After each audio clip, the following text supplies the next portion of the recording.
Bueno, y ya estamos charlando con un colega excelente, con Roberto Torres. Robert, ¿cómo andás? Muy bien, Diego, raro ver encontrarnos así de esta manera, siempre nos Del hemos otro lado encontrado, del las veces que nos hemos mostrador. encontrado siempre del mismo lado, y que es lo que más me gusta a mí, ¿no? Estar en el mismo lado del mostrador, pero bueno, qué sé yo. Vos sabés que generalmente al mano a mano invitamos a alguien como para charlar tranquilos, alguna persona que haya trascendido en algo distinto. Y creo que si de periodismo hablamos, y yo decía, la primera versión de la historia, sí, somos nosotros haciendo la nota, Y sí, o yendo a cubrir algo, o dando una opinión. Pero vos fuiste un poquito más allá, ¿no? Un poquito más lejos. Hoy en día sos una referencia histórica importante y en lo vos que es sabés que en contemporáneo. esto que vos decís, situándome como periodista, ¿no? Es cierto, bueno, hasta ahora han sido los diarios, por ejemplo, las fuentes una de las fuentes más importantes de consulta en lo que es la investigación histórica, conocer los datos.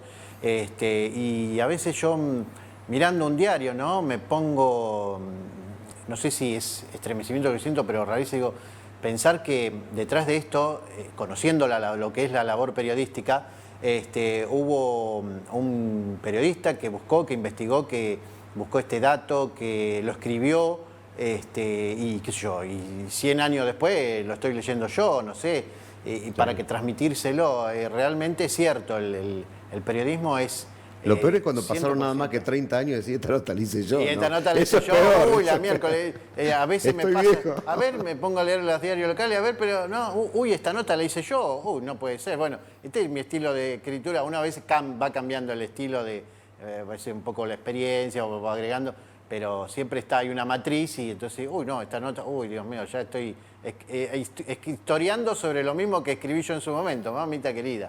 Pero bueno, es lindo, es fascinante. Bueno, ¿y cuándo picó ese bichito de la historia, de averiguar más? Porque lo tuyo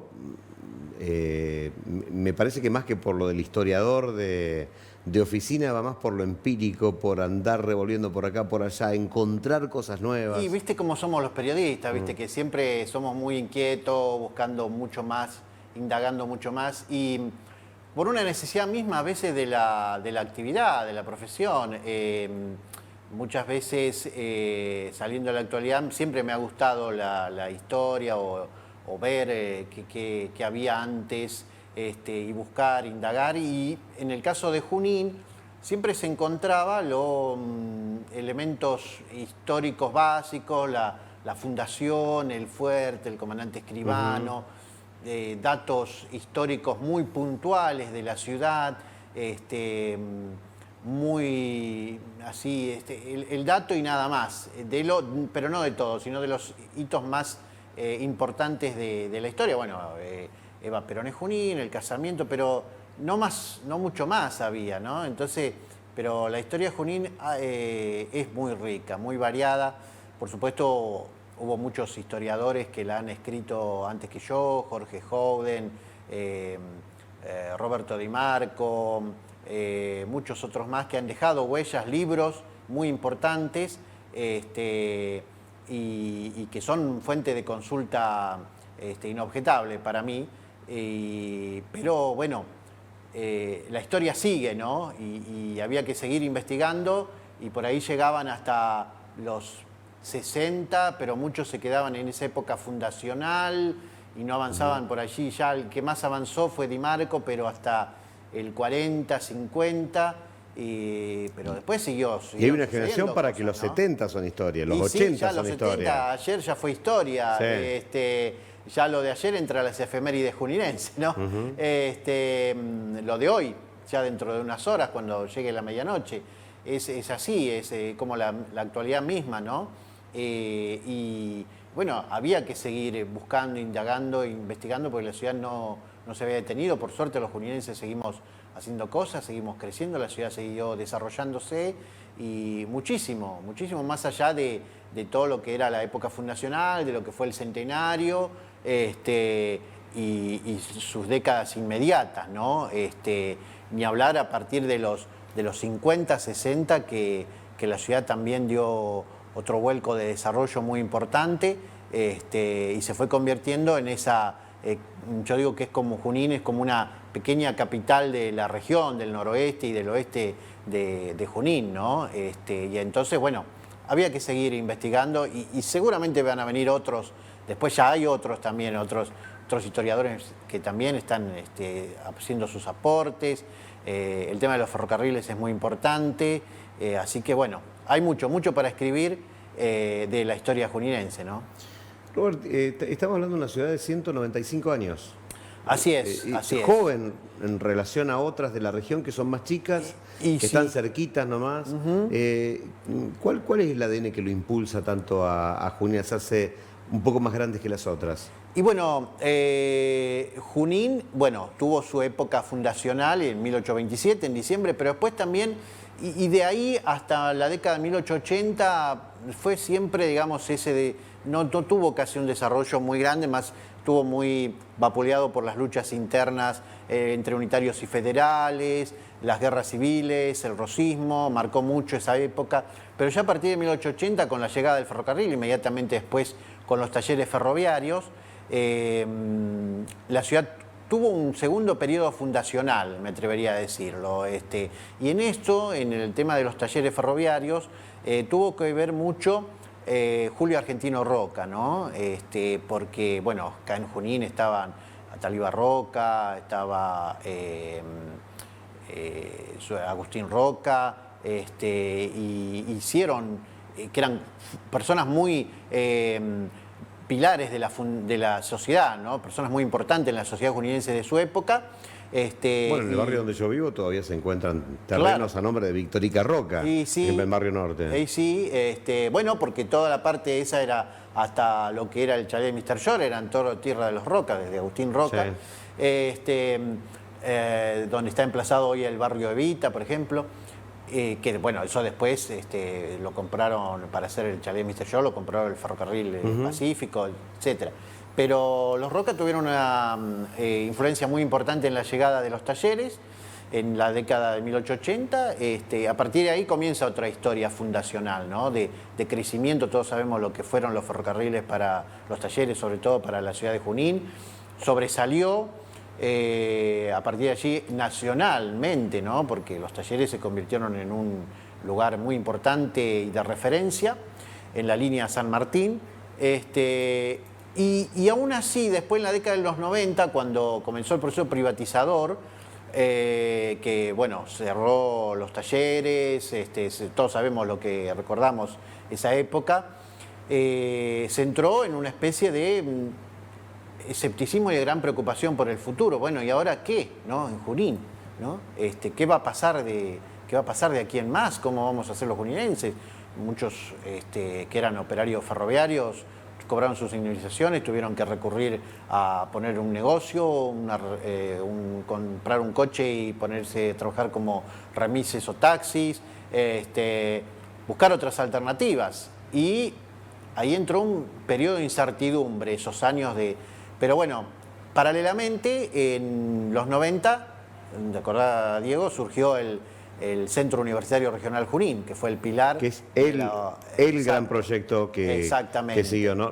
Bueno, y estamos hablando en el mano a mano con Roberto Torres, periodista, pero también historiador. Roberto, estuvimos hablando un poco de todo, un poco de los proyectos de Junín, de esa reconversión ferroviaria y del proyecto, ¿no? Así es. Que un día se le ocurrió a un intendente vasco que era bastante tosudo y bueno, empezó a bancar un centro universitario con fondos municipales que le valió muchísimos halagos y muchísimas críticas también, y sí, ¿no? Y bueno, viste, esto lo hemos cubierto juntos también, ¿no? Trabajando para cada uno de los medios en los que estábamos. Así que, en cierta forma, hemos sido testigos de esa historia hermosa, ¿no? Entonces decíamos, esa incertidumbre que generó el cierre de los talleres y que iba a pasar con la ciudad, fue también el tiempo en que se generó una esperanza distinta con esto que hablamos del Centro Universitario Regional Junín, que fue la semilla y que era una aspiración que ya venía teniendo la ciudad desde los años 70. Sí. Se había creado en ese momento, en 1970, una comisión pro Universidad de Junín, se había avanzado muchísimo, después seguramente por los avatares políticos del país, todo eso quedó trunco, y se volvió a reflotar en los 90, que llegó con el centro universitario y después, a principios del siglo XXI, se transformó en la UNO. Entonces, ahí tenemos otra etapa clave en esta línea de tiempo de los hitos que podríamos calificar como trascendente de la ciudad, y que fue convertirse en Junín en una ciudad con una base educativa muy importante. Ya la tenía porque estaban los centros terciarios, institutos privados e institutos oficiales, formaciones de docentes y de técnicos, pero bueno, la universidad también le dio una catapulta distinta a la ciudad, en esto que hablamos del desarrollo, ¿no? No sé si coincidís, pero yo creo que la universidad también cuajó esa idea regional que andaba dando vueltas. Que uno cuando lo hablaba desde el canal, bueno, el canal siempre fue regional, y cuando le decía, vamos Canal 10, vamos que llegamos a 1 millón y pico de habitantes, a veces eran más, y era como que no terminaba de cuajar la idea, ¿no? La universidad terminó apoyando los pies desde Villegas hasta, bueno, eran interventores de la UNSAS también, así que llegaban hasta Varadero, ¿no? O sea, una regionalización gigante. Así es. ¿Te parece que encontraremos la vuelta a lo regional, a vendernos como región, que puede ser mucho mejor que vendernos como pequeñas ciudades del interior cada 50 kilómetros? Y yo creo que hacia eso se tiende, o se tiene que tender, ¿no? Porque el asociativismo es importante en el sector privado. Hoy lo hablaba casualmente con el presidente de Capinova, José Molina, un poco lo que se puede hacer a través de la unión, ¿no? Lograr objetivos comunes que individualmente es difícil, casi imposible. Y para las ciudades, para los municipios, también se tiende hacia eso. Bueno, tuvo en su momento el Copronova, también en esta época que hablamos del intendente Abel Miguel, y la regionalización es muy importante porque además es como que, digamos, en cierta forma, las regiones van teniendo, así como cada ciudad tiene su idiosincrasia, las regiones también, y la región noroeste o la cuarta sección electoral, que es muy amplia, también tiene su idiosincrasia y muchas cosas en comunes. Inclusive, si hablamos de la historia, también encontramos orígenes comunes en los hitos fundacionales, porque de Salto salió la expedición donde se fundó el Fuerte Federación, y del Fuerte Federación después salieron columnas expedicionarias, claro, que fueron fundando fuertes o fortines o puestos de avanzadas en esto que era el avance de la frontera en ese momento, en esos periodos fundacionales del siglo XIX, y que generando hoy ciudades que son como Bragado, por ejemplo, General Viamonte, bueno, 25 de Mayo surgió también en un fuerte que se creó a la par del Federación. Entonces, los orígenes son comunes y el presente también tiene ese común. Nos cuesta reconocernos, ¿no? Porque cuando vos plantás una ciudad, no sé, de 20.000, 25.000, 100.000 habitantes, somos súper pequeños. Parece conurbano que parece tragarse todo el presupuesto provincial a veces y todo lo demás, ¿no? A veces plantarse como región puede tener sus ventajas. Y bueno, lo está recordando a través de la historia. Yo, bueno, abro la cita que dice: los pueblos que no recuerdan su historia están condenados a repetirla, así, ¿no? Así es. ¿Y en qué ves vos que vamos así? Chuc, chuc, chuc, redondelitos y redondelitos. Y yo encuentro que la historia siempre termina siendo, no lo encuentro yo solo, creo que todo el mundo coincide, ¿no? Que es cíclica, lo vemos a nivel país, a nivel global también, a nivel mundial también, ¿no? Lamentablemente no sé por qué siempre se tiende a cometer algunos errores que ya se cometieron en el pasado. Pero bueno, yo creo también que este siglo XXI está tratando de borrar lo viejo, conservando las cosas buenas, y tendiendo a una regionalización que es hacia donde se tendría que apuntar para esto que hablamos, ¿no? De lo que tiene que ver con el desarrollo. Cada uno conservando su idiosincrasia, su autonomía, pero teniendo objetivos comunes. Yo creo que en eso lo han entendido los municipios. Hay municipios que se están uniendo en el aspecto cultural, inclusive turístico también, haciendo convenios.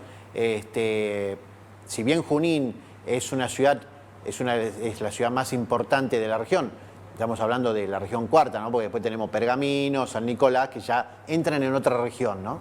Pero en lo que es la cuarta sección, Junín es por sí el distrito más numeroso y por lo tanto hay mucha centralidad, están los tribunales, están organismos de salud y todo eso, pero sin la región creo que va a ser muy difícil avanzar en el futuro. Creo que es importante esa comunión entre todos los municipios y las regiones y dejar de lado individualismos y pensar en cosas macro, ¿no? En objetivos muy comunes. Y la historia y el turismo tienen que ser objetivos comunes, ¿no? Robert, un gustazo tenerte. Quisiera recibirte otra vez, pero con Sí, fotos, sí. con cosas y hablando un poco más de historia, ¿no? De No, cómo por era supuesto. antes, de cómo era Hay ahora. muchísimo para hablar, Hay muchísimo mucho para hablar. Y es inagotable. Yo me paso horas, porque una cosa trae la otra, un tema y a ver, ¿y esto por qué se hizo? ¿Y qué pasó acá? Y entonces voy buscando y así no se termina nunca de encontrar nuevos datos y nuevas referencias históricas, pero sí es muy, muy apasionante como también lo es la actualidad, ¿no? Así que bueno, espero una próxima invitación, gustoso. Roberto, muchísimas gracias. No, por favor, gracias a ustedes.